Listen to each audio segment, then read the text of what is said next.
Ha? Flag daw po yung sasakyan. Oo, flag daw. Nabalitaan ko lang actually kagabi. Yeah, may tumakas ba? Tumakas yung flag Issue daw po ng ticket. na-issue. In-issuean. Using the bus lane which is limited sa mga Okay. 5 first. Okay. So, hindi tumakas. Hindi, tumakas o hindi. Pag hindi tumakas, wala akong nakikita problema. Pag hindi siya ng abuso, hindi nagmura, wala akong nakikita problema. At naka-8 bang plaka niya? Hindi.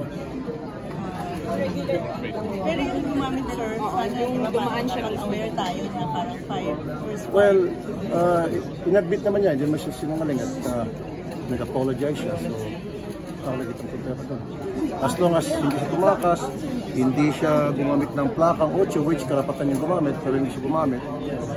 Just shows na hindi siya abusado. Kaya lang, it so happened na nagamit niya yun at it's seen in the driver. Magkakaalam ko ata, nagmamadali siya. Yung driver niya ata ang pumasok doon sa plastic. At pinagalitan ko siya. Pinagsabihan ko, pinagalitan ko. Yung anak niyo, sir, ang Pinagalitan ko, nag-sorry sa akin, at sabi ko, mag-apologize ko sa lahat. And that's it. Okay?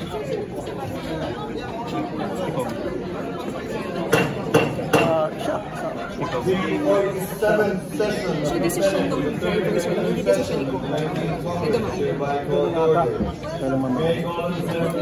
Thank you, sir.